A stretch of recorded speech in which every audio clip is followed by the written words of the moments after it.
please rise and sing in body or in spirit. Morning has broken.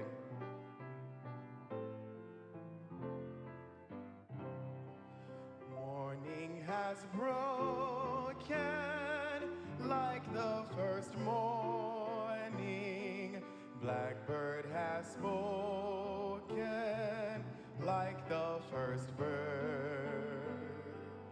Praise for the singing, praise for the morning, praise for them singing fresh from the word. Sweet the rain's new fall, sunlit from heaven, like the first dew fall on the first grass. Praise for the sweetness of the wet garden, sprung in completeness where God's feet pass. Mine is the sunlight, mine is the morning, born of the one light, Eden saw play. Praise with elation, praise every morning, God's recreation of the new day. Guide my feet. All right, put your hands together.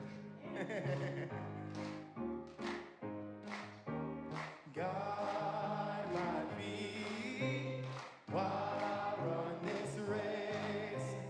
Guide my feet while I run this race. Guide my feet while I run this race. For I don't want to run this race in vain. Hold my hand while I run this race. Hold my hand while I run this race. Hold my hand while I run this race. For I don't want to run this race in vain. Lift me up. Lift me up while I run this race. Lift me up while I run this race. Lift me up while I run this race. Don't want to run this race in vain. Guide my feet one more time. Guide my feet while I run this race. Guide my feet while I run this race. Guide my feet while I run this race. For I don't want to run this race in vain.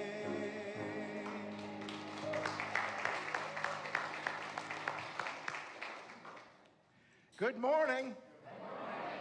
I'm Reverend Jake Morrill, he, him pronouns, and from now till the end of January, I have the joy of walking with you as senior sabbatical minister here at UUCA. And, well,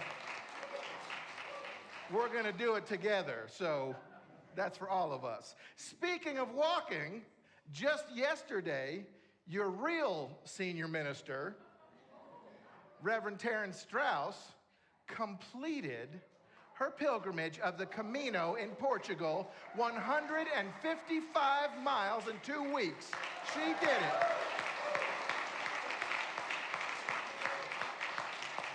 And now that's a reminder for us because back here we're pilgrims too. Not finished products, but works in progress. Too often we look in the mirror or at one another shake our head and think, what a piece of work. But the deeper truth, the liberating truth, is that we're also in progress.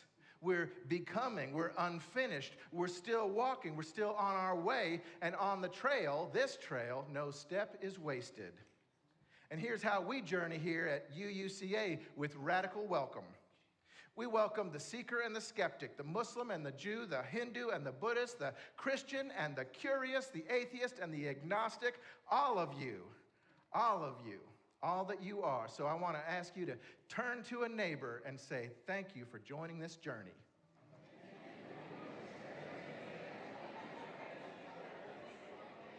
Here at UUCA, we welcome the cis and the trans, the gay and the straight, the bi, the pan, the queer, the fluid, whoever you are, however you love, however you show up. Tell another neighbor, thanks for joining this journey.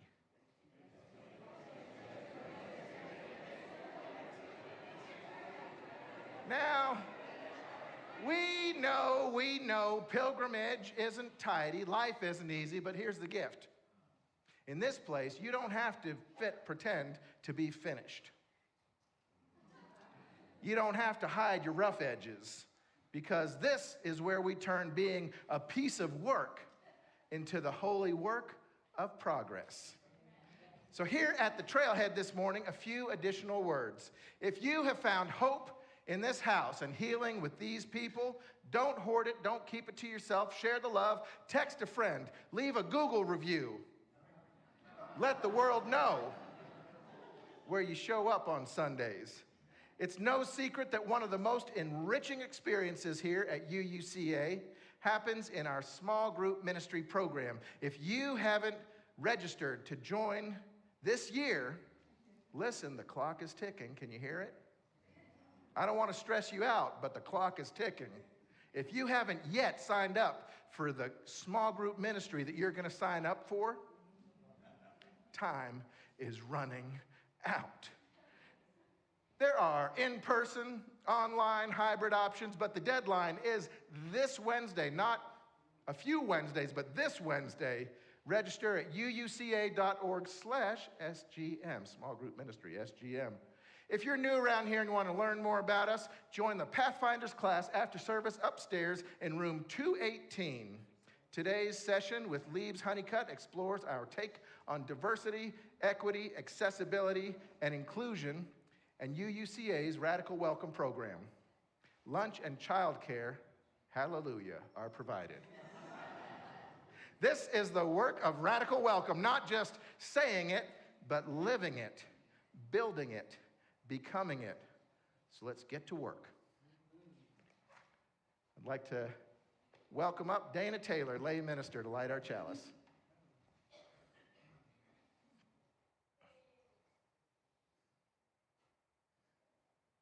Pathfinders is in 217. We want to make sure that you find your way. Well, they've got to be motivated, so they got to find it. 217. Let's say these chalice words together. May the light of this flame illuminate our tradition of seeking, invite all who yearn for acceptance, and ignite our passion for justice and peace.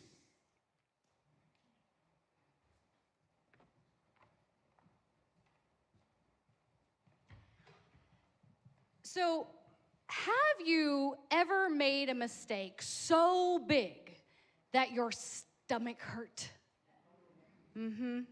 So big you weren't even sure you could ever come back? Yeah. Well, this story is one of the most famous Jesus ever told. People call it the prodigal son. I like to call it the long walk home, because it's about a mistake, a family, and a love that never gives up. Back then, in Jesus' time, families were everything. Your family gave you your place in the world, your roof, your food, your honor. And the land, the farm, it was sacred. passed down through generations. And so, when the younger son said, "Dad, give me my share of the money now," it wasn't just asking for cash. It was like saying, "I wish you were dead. I don't want this family. I don't want this land. I'm out of here." The father should have said, "Get out." But he didn't. He divided everything, broke the farm apart. The younger child left for a far-off land. Coins jingled in the bag. Big meals, big fun, big mistakes. And then the money was gone. The friends were gone, and a famine swept through the land. The only job? Feeding pigs. Now, pigs were unclean in the Jewish tradition, about as low as you could go. And the child was so hungry, the pig food looked good. Now, have you ever been so hungry that dog food looked tasty? Yeah, me either, thankfully. Well, this kid thought pig food looked delicious. So they thought, even my father's servants eat better than this. I'll go home, not as a child, just as a worker. And the long walk home began. Back home on the farm, day after day, the parent scanned the road, eyes straining at the horizon, heart aching. And then one day, there they were, a silhouette, ragged, limping, covered in dust, coming home. And the parent ran, feet pounding, tears streaming, robe flying. Before the child could speak, "I'm sorry, I don't deserve," the parent swept them up into a hug and kissed their face and shouted, "Quick, clothes, a ring, a feast. My child was lost and now is found." But not everyone rejoiced. The older sibling stomped a foot, crossed their arms, stayed outside. I stayed. I worked. I followed every rule, and he gets a party? And the parents said, "You've always been with me. Everything I have is yours. But today, someone we love has come back to life."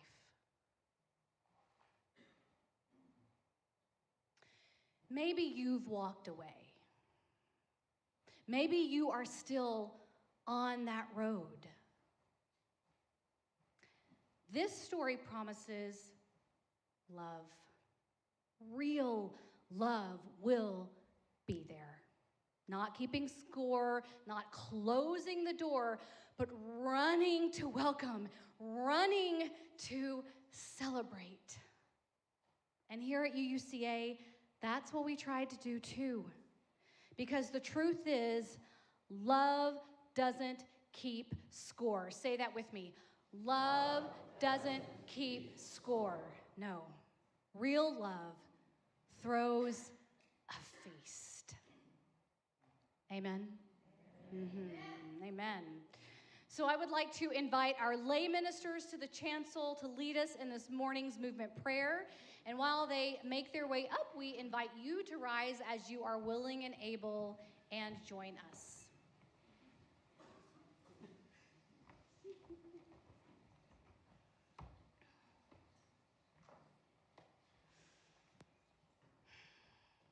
First, we bow to honor the Spirit of life. We lift our arms and embrace the gifts of Spirit. We bring these gifts unto ourselves with gratitude and breathe and smile. We share these gifts with the world. We remember to be present, honor, embrace, gratitude, share, be present.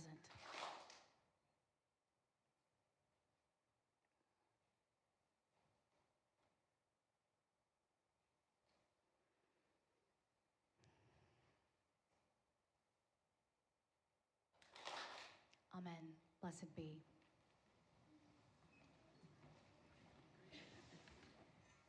So many lay ministers. Aren't we lucky? Yes, we are.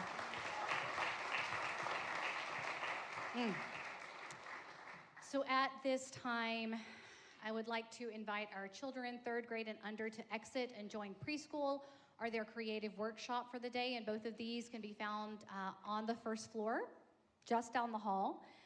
And as our children recess, please take this opportunity to greet your neighbor, especially someone you haven't met.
Yes, yes. Y'all know that it is love's will for us to have all we need to survive, right? And I hope y'all know in real life, y'all are so important to me and to each other, and that we need each other to survive. Y'all know that, right? Y'all feel that? Okay, I'm just checking because I know that maybe the song might not be familiar to everybody, but I ain't hear a whole lot of singing, so I was just wanting to make sure. I just wanted to make sure. You know I'm new. So this reading, this here flesh, spirituality, liberation, and the stories that make us by Cole Arthur Riley, she, her pronouns, and I am the Reverend E.N. Hill, and I go by all the pronouns. People who truly know how to wonder don't expend a great deal of energy talking about it. They are off catching snowflakes with hot tongues. They are folding themselves in half to smell the sweet potatoes in the oven just one more time. I no longer try to convince someone of the delight of soup dumplings. I instead take them to Dim Sum Garden on Race Street in Philly. Or I let them watch me slurp up the soup juices. I let the miracle steaming broth run down my face and I lap it up in remembrance. You know, I think awe is an exercise, both doing and being. It is a spiritual muscle of our humanity that we can only keep from atrophying if we exercise it habitually.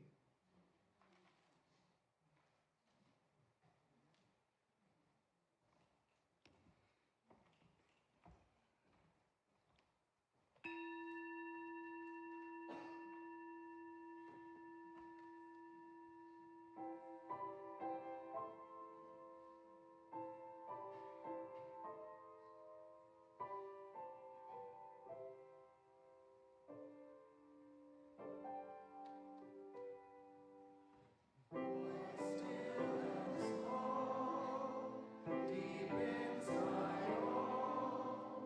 I hear you call, see in storm and rain, sorrow and pain, still we remain, singing, calming my fears, quenching my tears, through all the years, singing.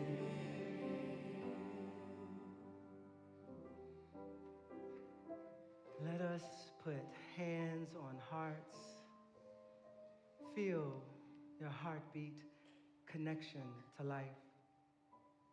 Breathe in peace and say to yourself silently, I will love myself. I will love others.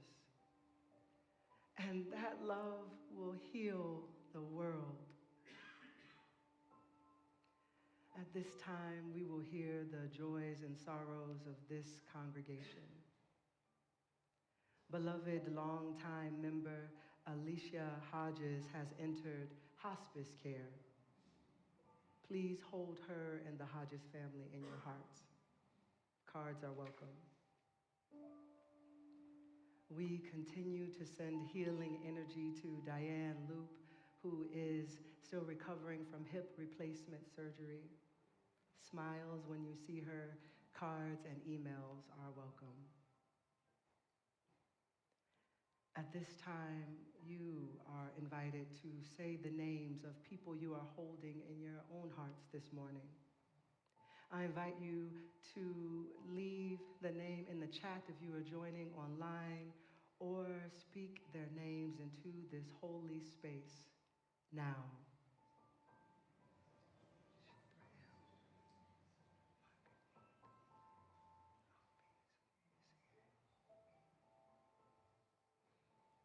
May all beings find connection. May all people find comfort. And may all of us find ways to be more loving with one another. Spirit of life, love, eternal, we rest in holy gratitude. We surrender to a mystery beyond ourselves, asking forgiveness for our mistakes. Those times that we perhaps have been selfish or thoughtless. Breathing in and out, we offer grace. We forgive ourselves and each other, and we begin again in love. Let us now calm our bodies and our minds. We breathe in peace, and we exhale. We relax into this space that our intentions make sacred, and we enter the silence.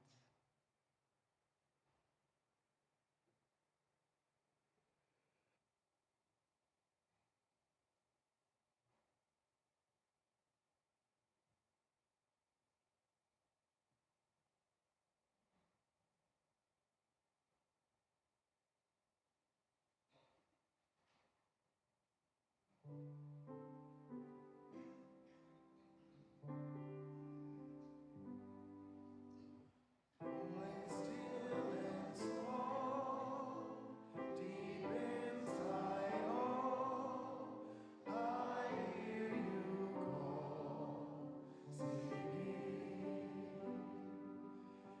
In storm and rain, sorrow and pain, still we remain, singing. Calming my fears, quenching my tears, through all the years, singing.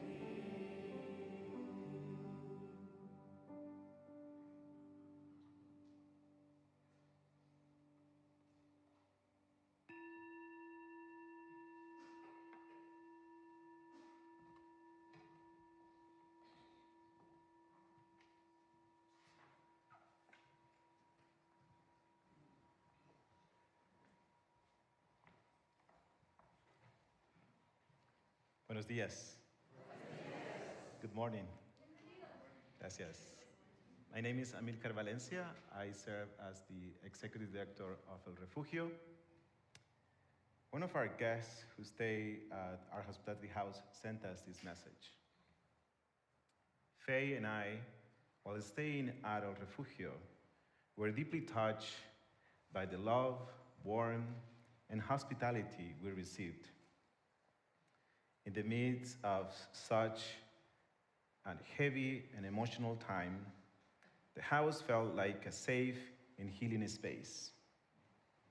It wasn't just a roof over our heads. It was a place where we felt supported, welcome, and not alone. The compassion we experience remind us that even in the hardest times, kindness can still shine through.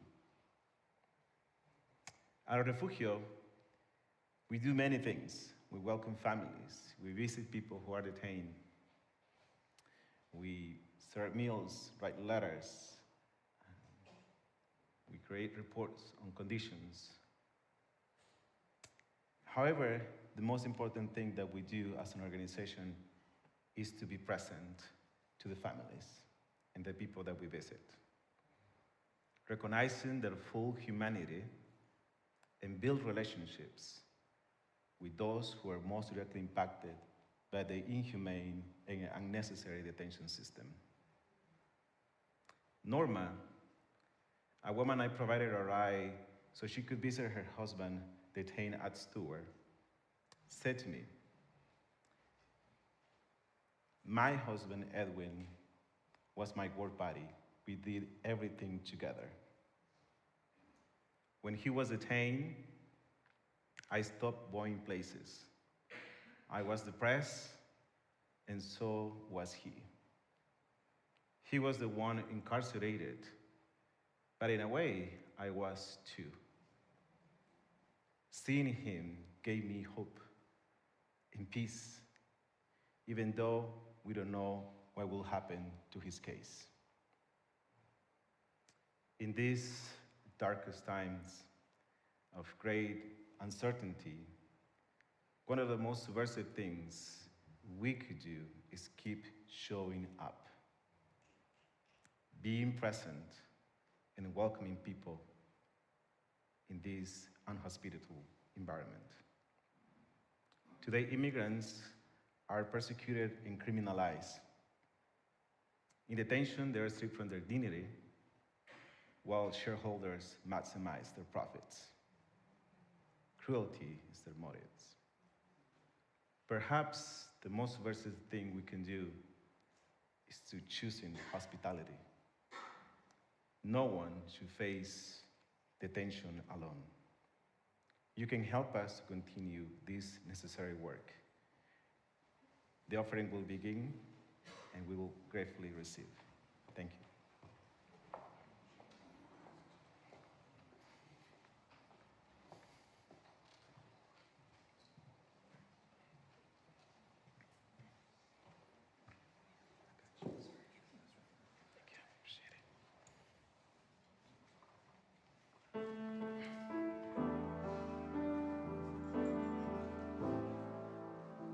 I am a poor, wayfaring stranger, a traveling through this world of war, but there's no sickness, toil, or danger in that bright world to which I go. I'm going there to see my mother. I'm going there no more to roam. I'm just a going over Jordan. I'm just a going over home. I am a poor, wayfaring stranger, a traveling through this world of war, but there's no sickness, toil, or danger in that bright world to which I go. I'm going there to see my father. I'm going there no more to roam. I'm just a going over Jordan. I'm just a going over home. I am a poor, wayfaring stranger, a traveling through this world of war, but there's no sickness, toil, or danger in that bright world to which I go. I'm going there to see my Savior.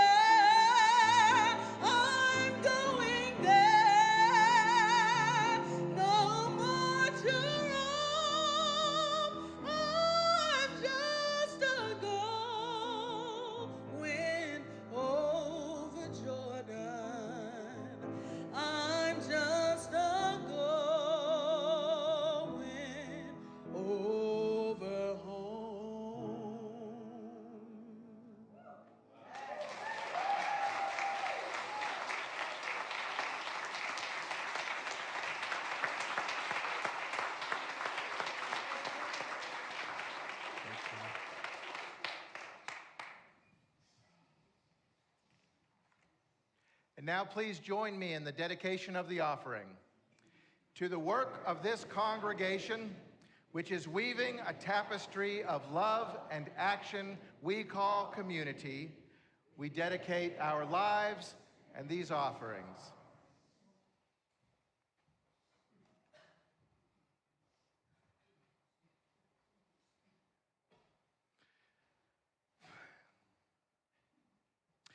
When I was 20 years old, I moved to Austin, Texas, to sing in a punk band. It was not glamorous. I lived in a tool shed behind a house crowded with 9 other people, drywall and caulk barely keeping the rain out, an extension cord strung through the window for power. I scraped together rent with whatever jobs I could find, landscaping, making tacos, baking bread. One of those jobs that year was a daycare. 10 kids, ages 3 to 6, crammed into a little house with a dirt yard and a single cheap swing set. The other staff mostly sat in the kitchen with magazines while the kids wandered around bored, sometimes fighting over who got the swing. It was more like storage than school. I don't know who I thought I was, but I went to the library. First, I brought back a game of cooperative games. The yard came alive with laughter and running feet, and then another library book on how to fold paper airplanes. That changed everything. The kids and I became a team of aeronautical engineers, sitting inside folding wings and noses and then racing outside to launch them off the back porch to see which flew the farthest and which did curlicues. They were thrilled. I don't know if it's true, but in my memory, most of the kids were being raised by single moms, and they saw that their kids were safe and having fun, so I was proud to matter to them, and I was proud to matter to their kids. But then a job came along that paid more, unloading trucks, and I was 20, and I was reckless, and I was careless. I told my supervisor I was quitting, half worried she'd be angry, but I was far from the first person who had quit on her. She'd find another. I asked how we should communicate all of this change, this departure to the kids and to the moms, and she told me, don't make a big deal out of it. Don't even tell them, she said. Just work to the end of next week and then don't come back. I knew that was wrong. I knew it would be confusing. I knew it would hurt them to just disappear. But, if I'm honest, I was also relieved. It meant avoiding the tears, the questions, the disappointment. So that's what I did. I worked my last day and then I vanished. It was only 2 weeks later at the H-E-B grocery store when I realized what I had done. I saw one of the moms with her 4-year-old son. She'd already spotted me and had yanked his hand to pull him quickly down the aisle, her face hard with anger. But the boy, he looked straight at me, his eyes wide like he was seeing a ghost. And in that instant, I realized the weight of the impact of what I had done on all of them, not just him, to just disappear, to not treat the relationship as something worth tending to become one more man who left without saying goodbye. And I knew even then that I've got this thing in me, this way of gliding over the hard stuff, of sidestepping the pain, and that actually it was a way of choosing my own comfort over doing the right thing at a cost to others. Maybe you've had a moment like that, when you look back and realize, oh, that wrong turn, that wasn't just about me, that cost somebody else. The Apostle Paul put words to all this in Romans 7:15. He said, I do not understand my own actions. For I do not do what I want, but I do the very thing I hate. That's the tug of war inside us. The times when we know better, but don't do better. And I would guess we've all been there. Snapping at your child and they carry the sting. Checking your phone, scrolling at dinner, and your partner feels second place. Staying silent in the presence of racism. Ignoring the unhoused neighbor. Driving past that for-profit prison. Buying the cheap clothes that somebody else pays for with their body. These are all wrong turns, sometimes small and personal, sometimes vast and systemic, and always with a cost. The great traditions give us language for this. Christianity calls it sin, not just breaking rules, but breaking relationship, missing the mark so others are wounded. Buddhism calls it dukkha, the wobble, that grinding imbalance that spreads suffering to those around us. Islam calls it ghafla, forgetting what matters, forgetting one another, forgetting justice. And when we see it in ourselves, we may wish we could erase it, or just wallpaper over it, or tell ourselves the lie that it doesn't really matter, minimizing the harm for the ease in ourselves. But as Gandalf says, I got some nerds out here. As Gandalf says, things are now set in motion that cannot be undone. So what can we do? How can we relate to those wrong turns in our lives, even when they're in the rearview mirror? Here's where we turn to the garden. In a garden, nothing is wasted. Yesterday's coffee grounds, last night's onion skins, the pile of leaves from last fall, all of it goes into the compost heap. At first, it looks like garbage and smells like decay, but give it time. Let the microbes and the worms do their work. Let the heap heat up, and what seemed like loss, what seemed like rot, now becomes black, rich, nourishing soil, the stuff of life itself. Evolution tells the same story. Evolution is composting all the time at the level of genes, at the level of individuals, at the level of groups, even at the level of whole species. Nothing is wasted. A trait that doesn't work out in one creature might reshape the chances for another. A failed beak shape in one bird species shifts which seeds survive, and those seeds become food for the next bird in line. What we call failure still feeds the system. And it's not just individuals. Whole species co-evolve. Think of flowers and pollinators, bees and blossoms shaping one another over millions of years. If one season fails, the other adjusts. Life improvises. The scraps get turned, nothing wasted. Even down deep in the cell, the same truth holds. Scientists used to call certain strands of DNA junk. Junk DNA, they didn't seem to do anything. But now we know that junk helps regulate genes of the future. What looked useless turns out to be essential. Evolution composts everything, and here's where faith joins science. Our universalist ancestors dared to believe what sounded impossible, that not a single soul is ever thrown away. Not the weary, not the wayward, and not the worst among us. All are gathered into the mercy of God.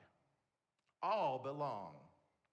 That's a hard word in a world that tells you to bury your losses, to landfill your grief, to pretend your mistakes never happened. But the gospel of compost says otherwise. It says, tend those scraps of your life. Turn them gently. Trust that in God's good time, even sorrow and failure can ripen into compassion and courage. This is resurrection written into the fabric of creation. Out of rot comes richness. Out of death, life. Out of yesterday's scraps, tomorrow's good harvest. So hear this good news. Not your grief, not your mistakes, not your courage, and not your song is wasted. In this community, in this cosmos, in the heart of God, nothing is wasted. And from that dark and fertile soil, something new is always on the way. So here's perhaps where it comes home to you. Because I don't know what scraps you came here holding this morning. Maybe it's the harsh word you wish you could take back. Maybe it's the friendship that ended with silence instead of the truth. Maybe it's the season of your life that you still call a failure, that time you quit when you hid, that time that you ran. We all have these stories we wish we could edit out. Those wrong turns that we wish we'd rather discard, those wounds that we'd rather cover over and forget. But here's the promise of compost. Inside the very thing you wanted to throw away, a gift may be hidden. What looks like rot holds the seeds of tomorrow's growth. Think about it. The parent who remembers snapping at their child learns slowly to practice gentleness. And now that child grows up in a home where repair is possible.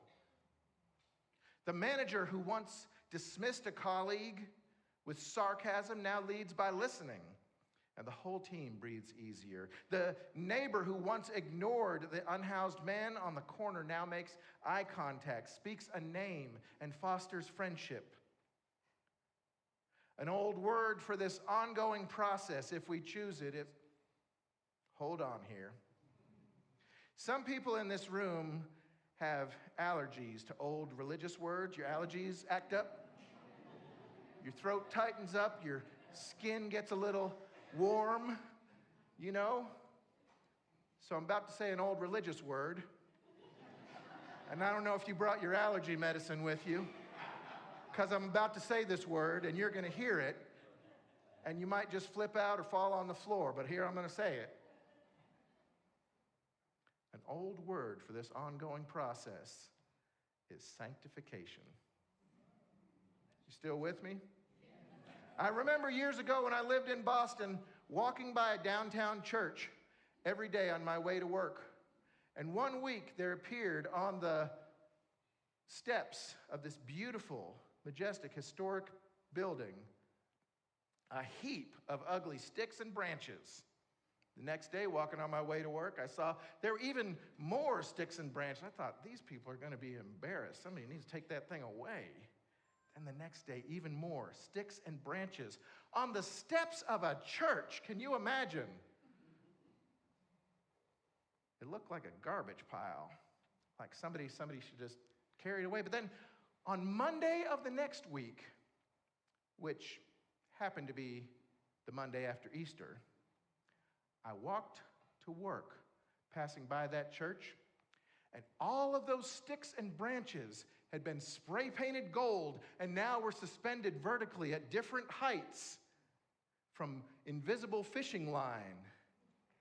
It was garbage made beautiful, changed, sanctified. And whatever pain you've got in you that you brought this morning, I am saying that as you are ready, at a time of your choosing, in a way that works for you, the same invitation stands open to you to stop sweeping your past under a rug, to stop telling only the polite half of your story, to claim all of what's made you and brought you this far, all the detours and all the wrong turns. In this process, what once was only wound now becomes wisdom. What once looked like waste now becomes nourishment. What once felt like a false trail may, in hindsight, be revealed as a holy detour, taking you by a path you never would have chosen, but one where you found compassion you didn't know you had, resilience you didn't know you had carried, and a calling that perhaps you never would have foreseen. I carry in me the memory of how I betrayed that little boy I saw in the H-E-B grocery store who had trusted me as his daycare teacher before I just disappeared. And I used that pain, that wrong turn, to keep me on the path that I want to be on, to live more like I am intending to live. I am far, far from proud of what I did. But I've come to be grateful for it. Grateful to have learned that lesson. For me in my life, that bad thing I did has now been sanctified, put to holy purpose. So here's the invitation I ask you to consider. Don't just cover your scraps. Don't just minimize them. Get curious about them. Shine the light. Look at them. Turn them. Tend them. Trust that even the broken places carry the seeds of blessing. Trust that nothing is ever wasted. And then ask yourself, what gift might be waiting, hidden inside the wound I thought was only failure? So here's where we widen the lens, where it comes to us, not just as individuals, but us as a gathered people, because our lives are not just about households and jobs and getting through one more week. They're about holy purpose. They're about the unfolding power of all-conquering love in this world, which means that our work of sanctification can't just stop with us. It must move through us out into the world of anger and pain all around. We gather this morning with eyes wide open. We're not here to play make-believe. We've heard the decision of the federal court here in Georgia, stripping protection for our trans siblings and trans selves. We grieve the school shooting last Wednesday in Denver. We reckon with the murder of a right-wing activist by somebody that turned out to be even farther to the right. And the temptation may be to wish it all away, to wish that we could somehow wake up, or to retreat and hide under a table, to tell ourselves it's only a matter of waiting till the midterms, as if this was a political chess game and not human life on the line. But we know better. We know that what we face is the unleashing of violence and shame and fear and racism and hatred. And we know, too, that there are entire online industries designed to poison young minds, targeting boys as young as 8 or 9, grooming them, marinating them with that poison to grow up into men drunk with bitterness and brutality. This is not over tomorrow. This is not about the midterms. This is about this age that we're living in. And there's no going back now to some mythical Garden of Eden. Things are now in motion, said Gandalf, that cannot be undone. And yet, hear this, if hatred is in motion, then so is hope. If violence is in motion, then so is vision. If despair is in motion, then so is deliverance. So the question is, what will we do with all of this suffering, all this fear, all this violence? Will we avoid it, or are we going to compost it? Will we dare to believe that even this pain, even this rubble, can be transformed for the service of the holy? Because in a world of tantruming children, we are called to be the adults in the room. In a world of lies, we are called to be the truth tellers. In a world of despair, we are called to be prophets of hope. We are called to be stewards of this one precious earth, caretakers of democracy, witnesses to the promise of love. And we know it's not just wishful thinking. We've seen it in history. Look at Germany, where the horror of the Holocaust has not been erased, but has been faced, so that memorials and museums stand as teachers. And to people who once trafficked in unspeakable cruelty now labor to build together a culture of vigilance against hatred. Look at South Africa, where the long nightmare of apartheid was met by a Truth and Reconciliation Commission. Not perfect, but a turning of wounds into wisdom and the seedbed of a new multiracial democracy. Look here in the South, where the scars of slavery and Reconstruction and Jim Crow and are still present, are still visible, yes, and yet from those same scars rise up communities that are telling the truth, teaching the lessons, and shaping practices for a new world more just than the old. So yes, let us grieve. Yes, let us mourn. Yes, let us rage. And then let us rise. We will compost cruelty into compassion. Say, yes, we will. Yes, we will compost pain into purpose. Yes, we will compost violence into vision. Yes, we will compost despair into determination. Yes, and as we rise, we do not rise alone. We rise together as the Unitarian Universalist Congregation of Atlanta, proclaiming that if God wastes no soul, then we will waste no sorrow. If in God's garden nothing is wasted, then not one tear we shed will fall in vain. So when the path grows weary, we sing, guide my feet while I run this race. When the nights get long, we sing, guide my feet while I run this race. When the struggle is fierce, we sing, guide my feet while I run this race, for I don't want to run this race in vain. Guide our feet toward love, guide our feet toward justice, guide our feet toward tomorrow, toward a world sanctified.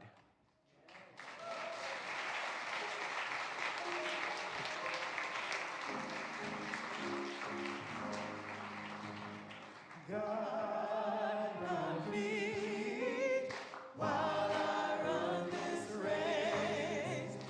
Guide my feet while I run this race.